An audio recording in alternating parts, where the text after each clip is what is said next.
일단 제일 궁금한 게 뭐냐면 청와대 설명에 따르면 사무실 재배치를 하면서 캐비넷을 옮기다가 무거워서 열어봤는데 거기서 네. 잭팟이 터졌다. 예. 이런 얘기거든요. 근데 이제 저희가 궁금한 게 박근혜 정권 말기에 이제 파쇄기 뭐 열몇 대가 대량으로 들어와서 밤낮으로 파쇄하고 있고 기록물들은 이관하고 나머지는 뭐 서버는 디가우징하고 그래서 철저히 다 털어버린 것으로 이해하고 있었거든요. 이게 어떻게 나왔을까? 일단 그 제일 궁금합니다.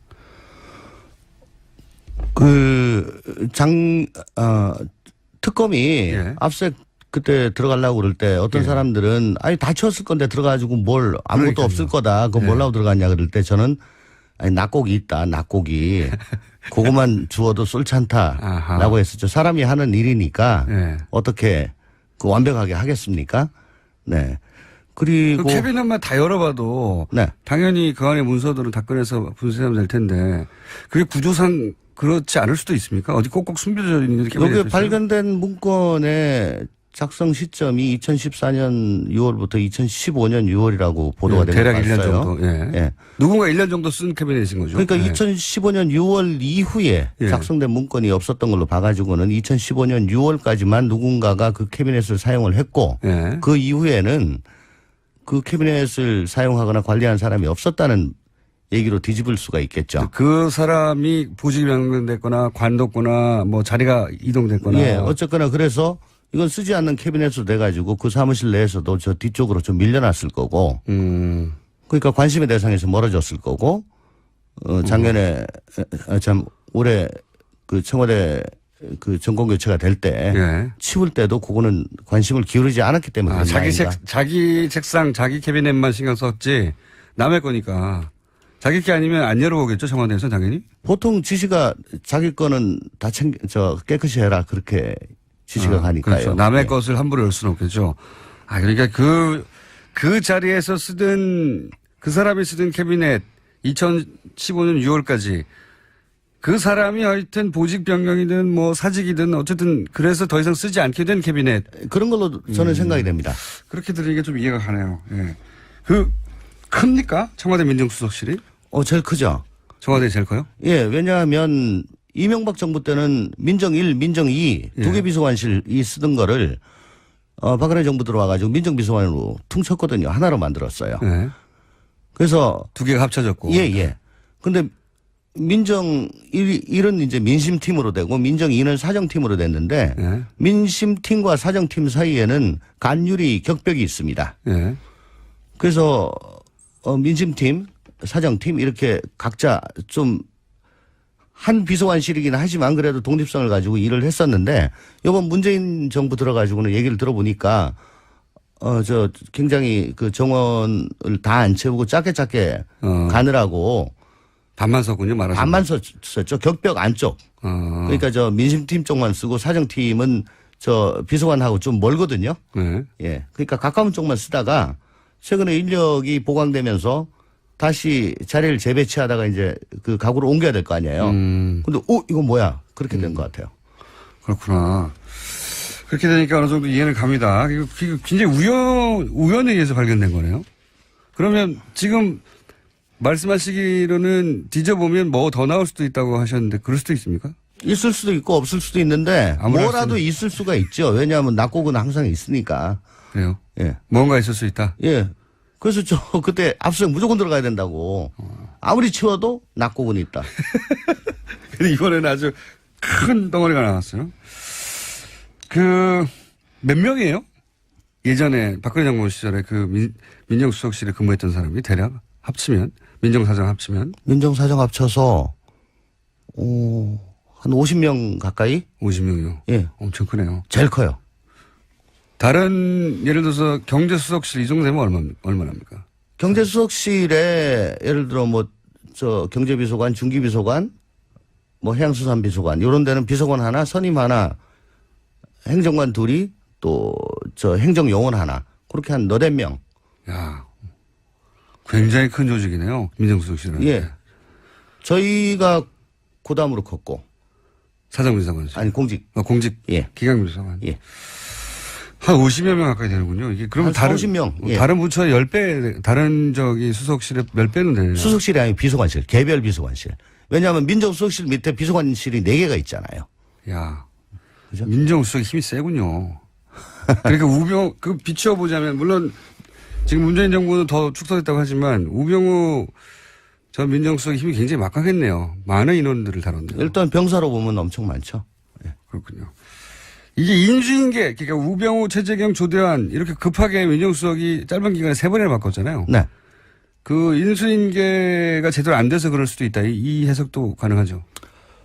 어차피 이 마지막에 다 확인하는 거는 제일 마지막 수석, 조대환 수석 예. 때죠. 예. 예. 그 뭐 최재경 수석이야 들어가다 나오면서 야, 지금껏까지 다 치워. 그렇게 얘기할 리도 없는 거고 필요도 그렇죠. 없는 거고. 마지막으로 치운 사람은 조대환 수석인데. 네. 이제 우병우 수석은 자기하고 관련된 것만 개인적으로 어떻게 뭐 했을 거고. 직접 관련된 것만 치웠을 혹은 것이고. 또 뭐 자기 친한 직원들한테는 따로 얘기를 해줬을 거고.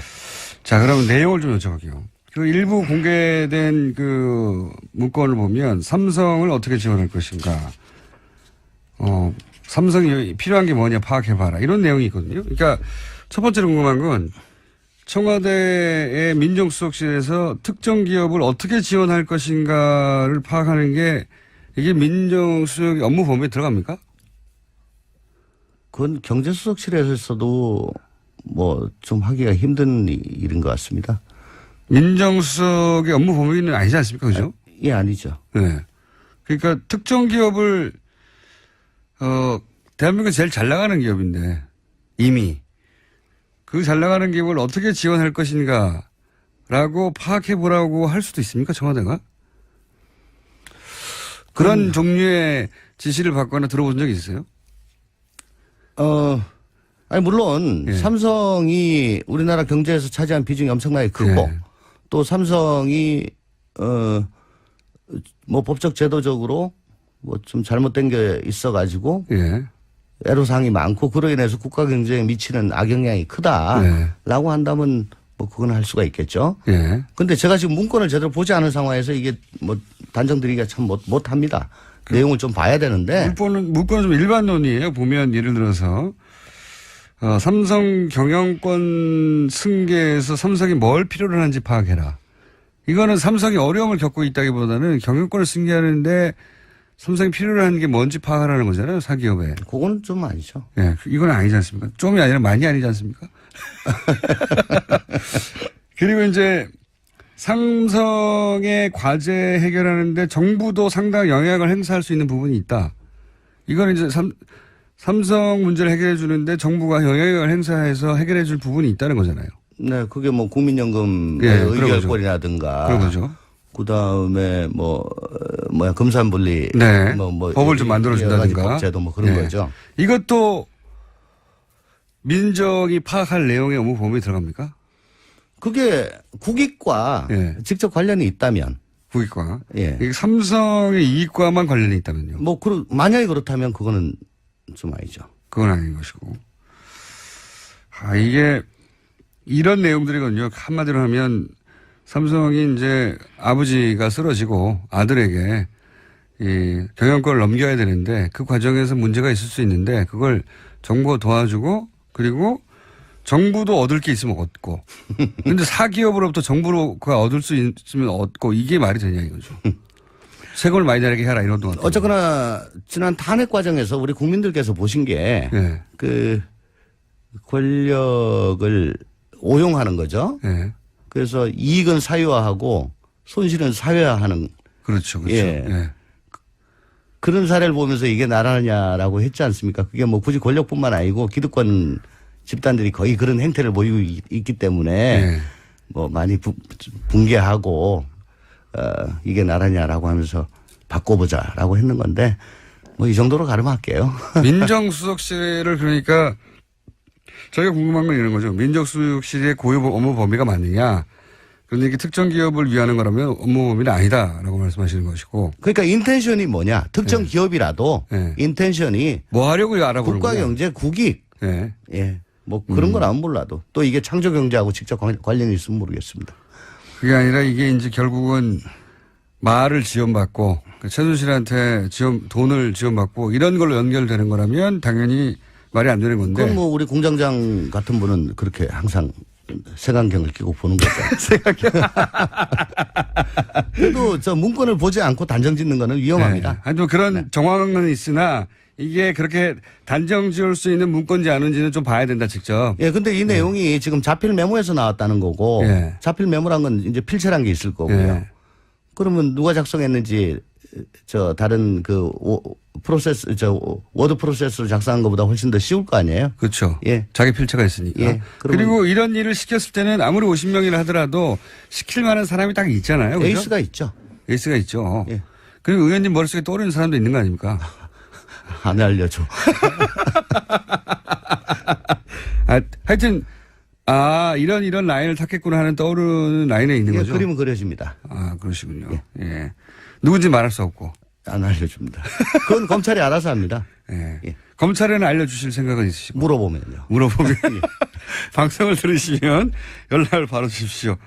이 사람이다 하는 짐작가는 그림이 있다. 뭐 딱 한 사람이라기보다. 예. 요쪽이겠구나 하는. 선발 투수도 1, 2, 3선발 원투펀치 있잖아요. 그렇죠. 예. 한 2, 3발까지 생각하십니까? 한 3. 3발까지 생각하시는구나. 그렇겠죠. 이게 결국은 또 안종범 수석 수첩에 등장했던 메모하고 연결되는 메모들이 있어요. 네. 실제로. 그러니까 경영권 승계에 대해서 삼성 엘리엇, 예. 엘리엇에 대해서 대책을 강구해야 된다.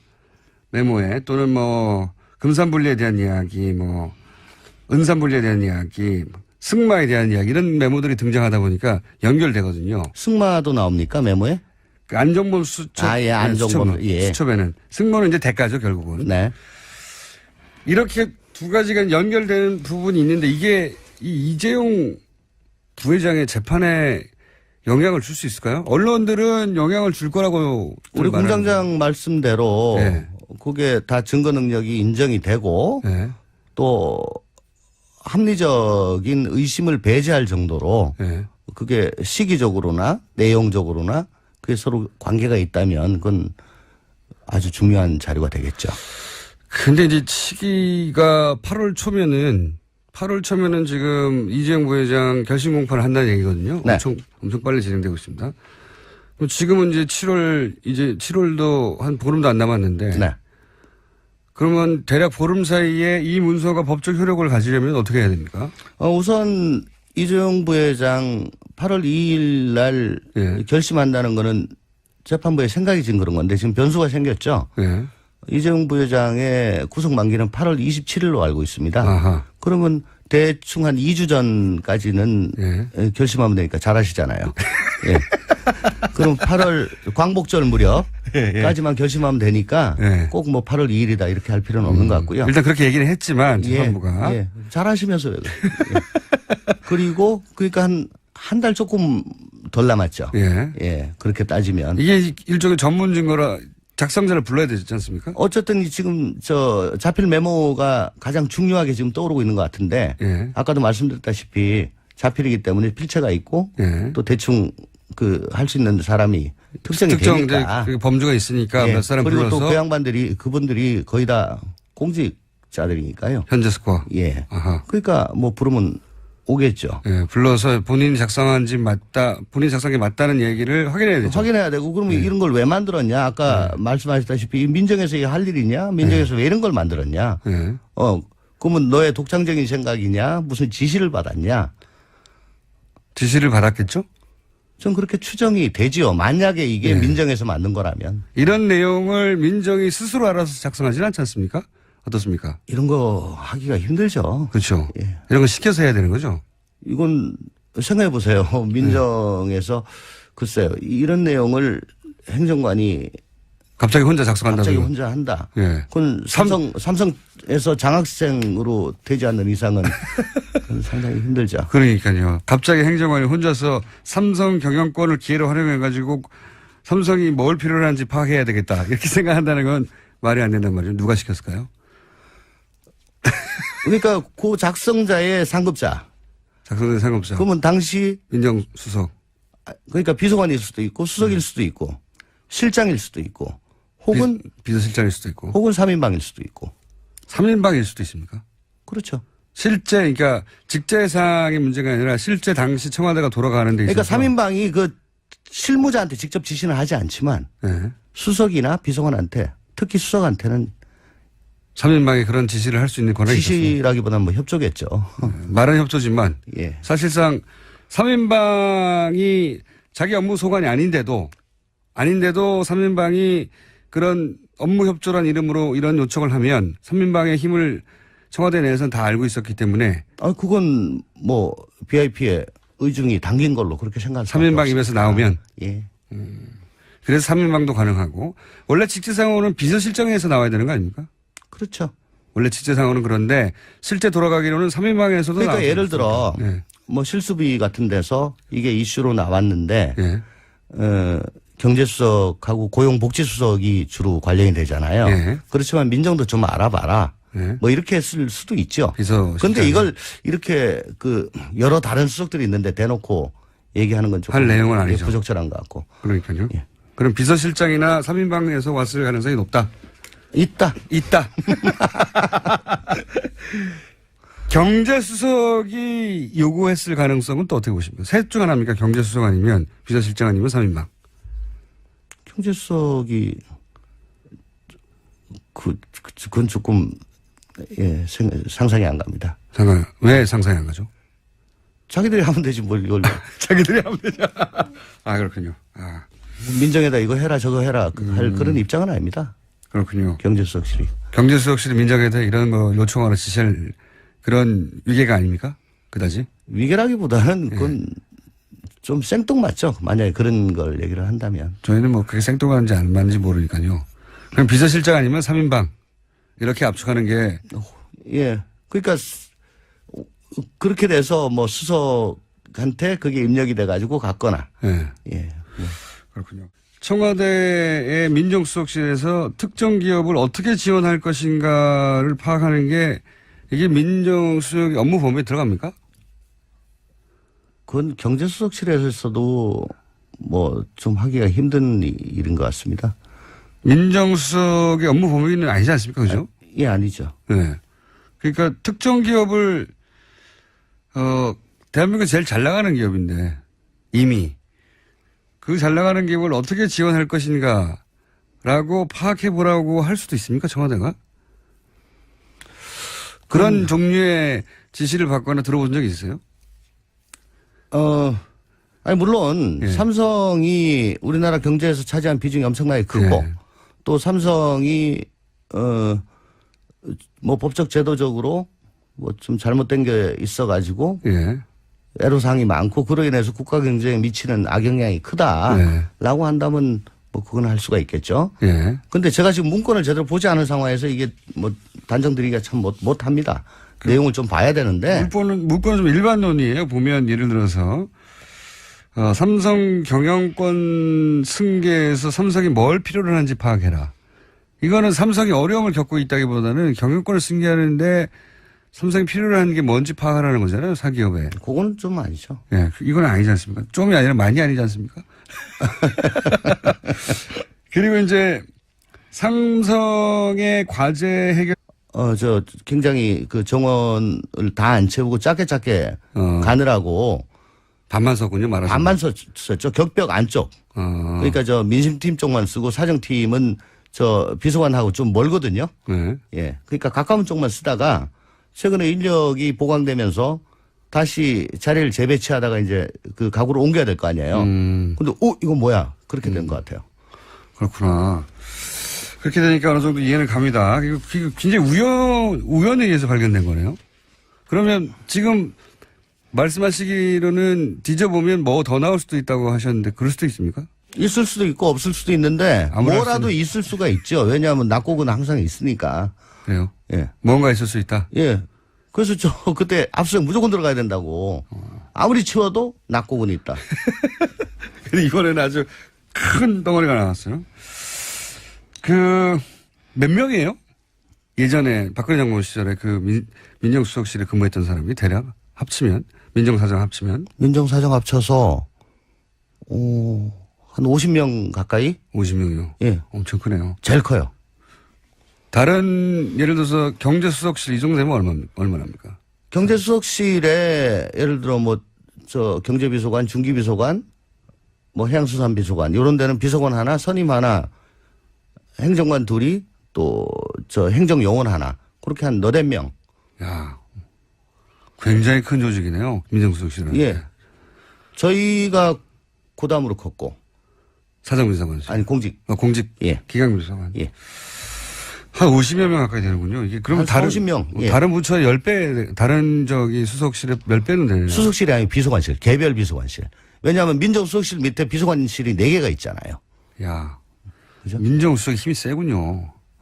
그러니까 비추어 보자면 물론 지금 문재인 정부는 더 축소됐다고 하지만 우병우 전 민정수석의 힘이 굉장히 막강했네요. 많은 인원들을 다뤘네요. 일단 병사로 보면 엄청 많죠.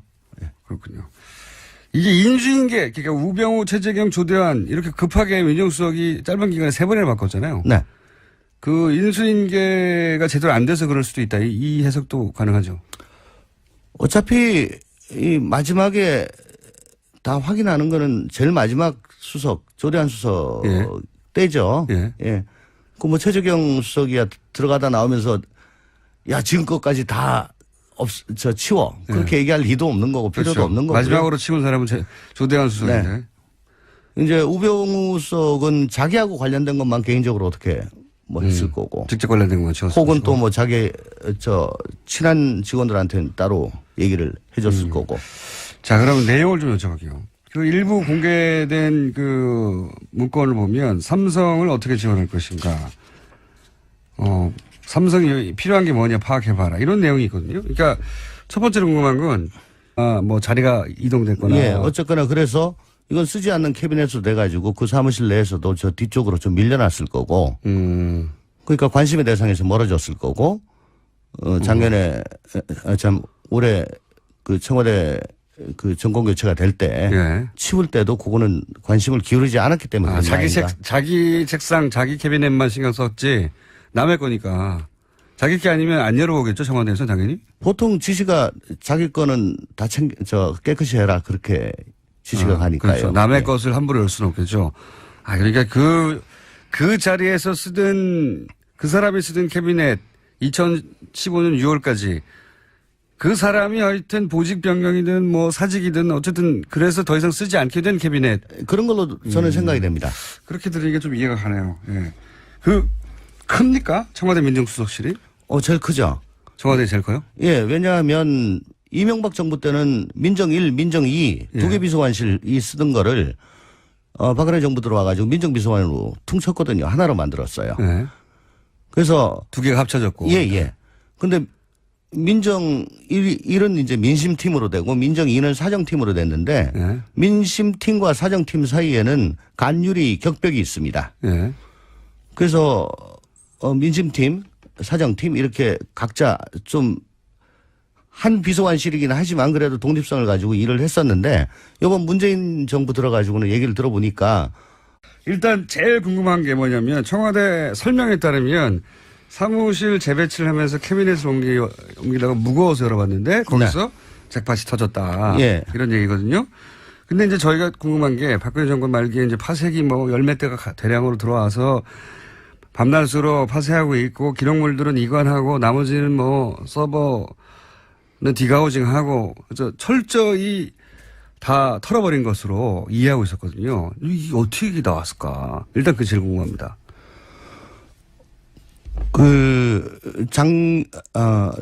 특검이 예. 압수수색 그때 들어가려고 그럴 때 어떤 사람들은 다 치웠을 건데 들어가지고 아무것도 그러니까요. 없을 거다. 그거 뭐라고 들어갔냐 그럴 때 저는 낙곡이 있다. 낙곡이. 그것만 주워도 쏠찬다라고 했었죠. 사람이 하는 일이니까 어떻게 완벽하게 하겠습니까? 네. 그리고 그 캐비넷만 다 열어봐도 당연히 그 안에 문서들은 다 꺼내서 분쇄하면 될 텐데 그게 구조상 그렇지 않을 수도 있습니까? 어디 꼭꼭 숨겨져 있는 캐비넷. 여기 발견된 문건에 작성 시점이 2014년 6월부터 2015년 6월이라고 보도가 된 것 대략 같아요. 1년 정도. 예. 예. 누군가 1년 정도 쓴 캐비넷인 거죠. 그러니까 예. 2015년 6월 이후에 예. 작성된 문건이 없었던 걸로 봐가지고는 2015년 6월까지만 누군가가 그 캐비넷을 사용을 했고 예. 그 이후에는 그 캐비넷을 사용하거나 관리한 사람이 없었다는 얘기로 뒤집을 수가 있겠죠. 그 사람이 보직이 명명됐거나 관뒀거나